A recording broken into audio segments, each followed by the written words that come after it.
Patala whātua tamua lau Samoa Entertainment TV mai e pia, I le whaai unga o le nei vai aso ai usi mai le whaafonga. Le mausa taun unga le mta uputo su el mafo angol maliulilo te mai a Kolani Junior Lamb. Le sa whanga solo ai moli maua leo le vai aso nei, ilu mol te mai kai whamsino maliulilo, le fionga rosela papalii.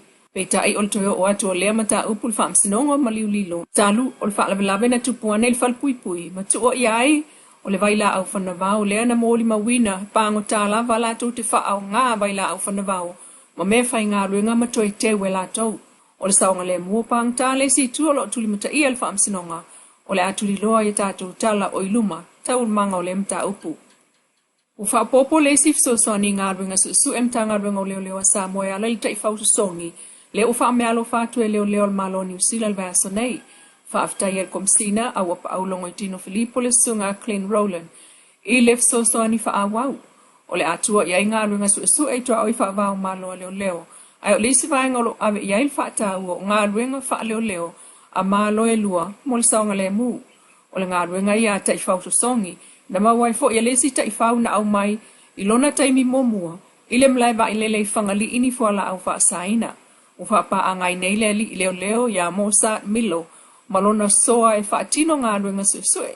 E pe ona ta ue milo, I le whaamtala ngā loa ia mai leo leo.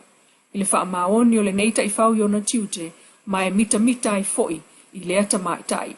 Ma alo iai, e le komisina le foi vaenga o le au nanga. E o mai anna fie le I whaeloa nea lavani matai mai tu malo, o avanoa no fo il pāl mene tau vā mai, I le pālo tala I titi mol vang wha upu whai le HRPP. Ai o ta ue lona ta I lungo li poti, e iai se taimi. E le tuapo a te whai no ai kou sui o pālo kare la ki. Le tatali matou, e ale matou folo. Welo wela me folo a matou, o mako wili le fie, me fu lili, o le paoso, mako kiri la te mena. Fai lea matou tanonga, fai unga, ma iei uma alfa fatu, e le pila matou oisi vai o kau fai e mele le vai mo matou, iei se omo whakao sori. Ai o le fas, ua mano ai o na sui le o toi fatu mai lava fai pule sa tau va, mai no foa o nai tu malo va a fonti, si umu ma fale ata wha, I whionga pue mai si osi, tu uan si I ma ale bena. O mai a whaalau lua mai le awal manu Samoa mo lana tālong matonga I le asto na I a tāia o le apia pāka. Ai, o le tālo si a tele o lo o iailu tātu tunu o ia manuia le tālong ala manu, e toe se e atuai I lunga I lona tūlanga, mai le se fulu tolu, le ua pa u iai mai le se fulu, ina ua whaia ina, I le awa fiti, I le asto na I taluai. Wa tol vai aso talon toi fa masani le awa tonga le tātu malai e peitai. Pe a fai ai malol I kaltahi I le manu Samoa taia o so oi le vini a toa folau I lau whanua le manu Samoa. Ai wa amatai foi ona si I lunga tāpua inga lu tātu tunuu. E le ngata ina tumu Samoa I lakapi, ai ua taunu uai whanua le silia I le afe tangata alova. Malanga mai fafo mo tu ungol siumpini whaalvao malo. I le vai a sofo Itali malo ai Samoa. I le siria le lua se fulu au waa mai tunu o Pasifika, Amerika ma Europa. E toru au wala wata tala I le strofi al vai aso le neil modeli savai. E au fiai fonga savai, patanga, ma vai loi palauli. O le sunga le whawhenga inga whale seunga fereti. Na ia whapa ia le wala I fonga savai. Au le sunga ia tu vale reupena na whaima fonga o le aso. O le minista o ngā ruenga tele le fionga olo a fua fiti wa ai, na sau noa aloa ia. E le tala aloa ia ina lea a wala I tanga, na sau noa wha maalom wha aftai fo il minista, I le ngā ruenga o tau nuu ai o le langolango a le fioanga. O le a wala I tanga I le blowhole, o le mata anga. O whau tuai nai nei le minista le fioanga I whaisei ngō wha Samoa. Ia o tō mori mawina o le a wala I anga I atu, I le mata anga o le blowholes. Ia, ka mole tato lau whionga I le mai tai mista mat pa iau tato.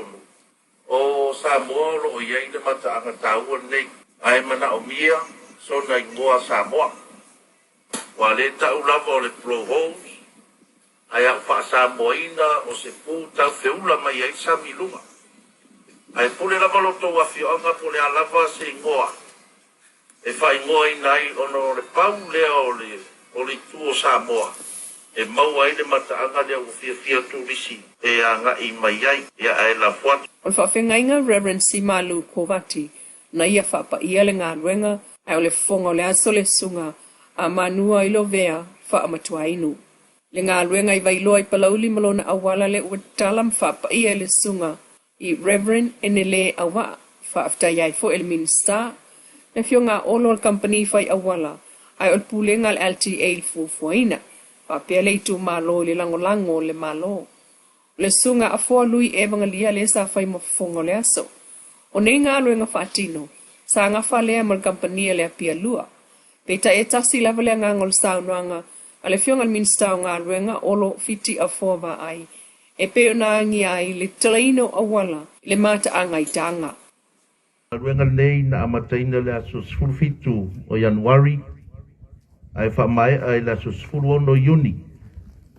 E le tausanga lava nei lua afe lua sutoro.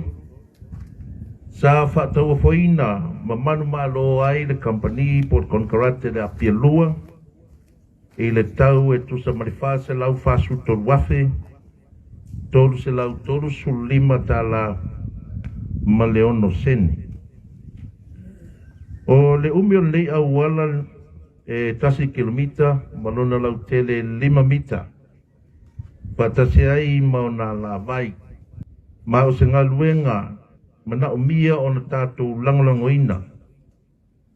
E ala lea i le tausia le lei, ina ia whaatu mauina pēro na mātango fie.